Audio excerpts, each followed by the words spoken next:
Magandang araw mga kaibigan.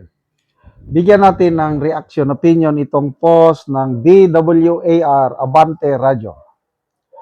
Question ni Baguio City Mayor Benjamin Magalong ang naging desisyon ng Office of the Ombudsman na gawing state witness si dating DPWH Secretary Manuel Bunuan sa investigasyon hinggil sa flood control scandal. Ito ang statement ni Mayor Magalong. Hindi dapat talaga masama yan si Bunuan. Meaning sa state witness. Hindi dapat. Unang-una, talagang isa rin yan sa mga most guilty. Yan ang payag ni Mayor Magalong. And sa 19,000 na reaction, 18,000 ang nag-like, 362 ang nag-love, 629 lang ang tumatawa. Ibig sabihin nito halos 95% ang taong bayan naniniwala, sumusuporta, umaayon sa pahayag ni Mayor Magalong. To me, isa na ito, isa na siyang big fish.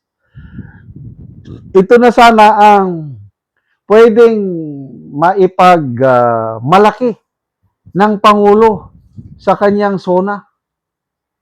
Pwede niyang sabihin na, tingnan nyo, dati kong DPWH Secretary, hindi ko yan pinalampas. Nakakulong na. Yan ang palatandaan na seryoso tayo. Di ba? Kasi talaga namang agree ako na isa siya sa most guilty. Maganda sana kung si Saldico,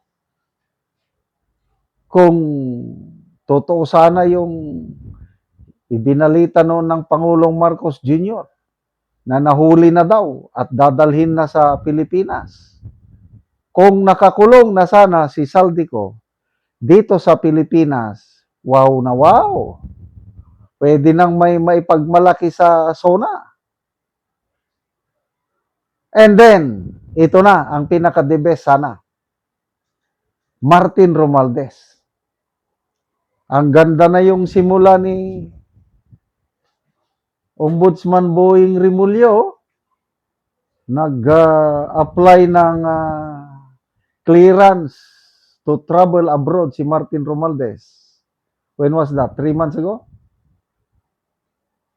Biglang hindi pumayag si Ombudsman. Nagkaroon ng hold departure order. Tapos nag-announce na isasampa ng mga kaso. Wow, sabi ko, totohanan na ito. Kaya lang after 3 months, wala naman, tumahimik naman ang ombudsman. Kaya sana, Romualdez, kung tuloy-tuloy na sana, Romualdez, kinasuhan, napakulong. Saldico, nahuli, napakulong. Bunuan, nakakulong. 3 na yan ha, big face. Wow. Pwede nang may maipagmalaki ang administrasyong ito. Sa zonang darating, meron na siyang nagawa na naging totoo ang kanyang pangako na ikulong ang dapat makulong. Ano ngayon? Martin Romualdez? Wala. Saldico? Wala. Bunuan nila. I-withdraw na. Nagpahayag na ang ombudsman. He will be discharged from the cases filed against him para maging state witness. Naging katawa-tawa tuloy.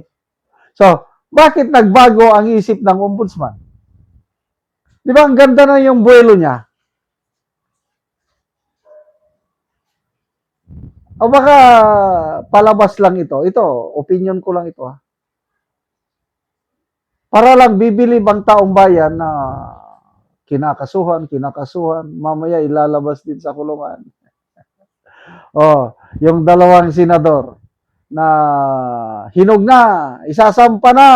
Oh, nung bumaliktad lang, sumama sa Senate of Malacanang yung dalawa, oh, wala na. Oh. Sino ngayon ang kinakasuhan? Sino ang kinukulong? O yun, ex-Senator Revilla na dilis lang yun, ex-Senator na eh. Jingo Estrada, kung mayroon mang kasalanan ginawa, kung mayroon man ha, palagay ko, kunti lang yun. Sinsilyo, small fish. Si Senator Jinggoy. Ngayon, Marcoleta, ano ba yun? Hindi naman flood control fund yung kinakaso kay Marcoleta, hindi nga government money. Campaign funds contribution man yun. Ano ba yun? So, salamat, Mayor Magalong. At nagsalita kayo. Agree ako na hindi dapat maisama si dating Secretary Manuel Bunuan. Leo Madios, one of the most guilty and yet given a graceful exit, courtesy of the author of the Hula Bulu, the Ombudsman. Asampik, what are they in powerful? Powerful. Rick Carmen, same feather flocks together. Jesus Remulla saves. Kung tinanggap nyo si Jesus Crispin na inyong tagapagligtas, bago na kayong nilalang, nawala na yung dati. Ay, nako. Yema Susan, sabi niya, guilty. Then, state witness. Ang tawag dyan ay garapalan na. Yes. Garapalan. Selective justice. Kaya hindi natin masisi ang ating mga kapatid na Iglesia ni Cristo na nagrarally in support kay Senator Marcoleta. Go, go, go! Iglesia ni Cristo, kasama nyo kami dyan sa rally. Paglaban natin ang advokasya ni Senator Rodante Marcoleta. Salamat mga kaibigan sa inyong pagsubaybay sa channel nito. Nakakatulong kayo ng malaki sa tribong Talandig ng Bukidnon dahil ang income natin sa channel na ito is pantulong sa tribo.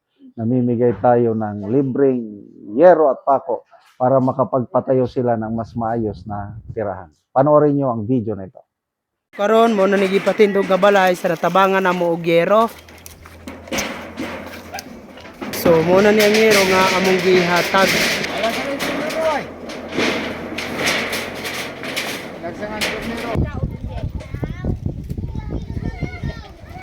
So mo ni ang balay ni Rona nga taga Sitio Malipayon.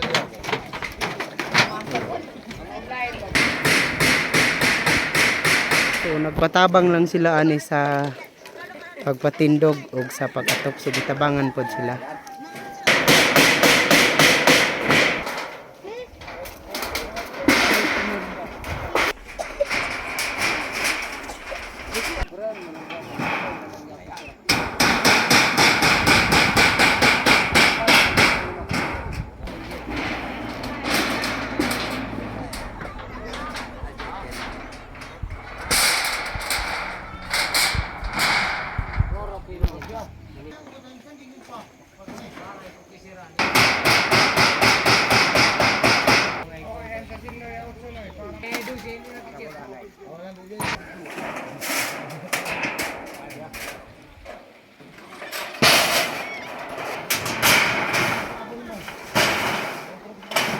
O karon managid sa pag-atop ning dire.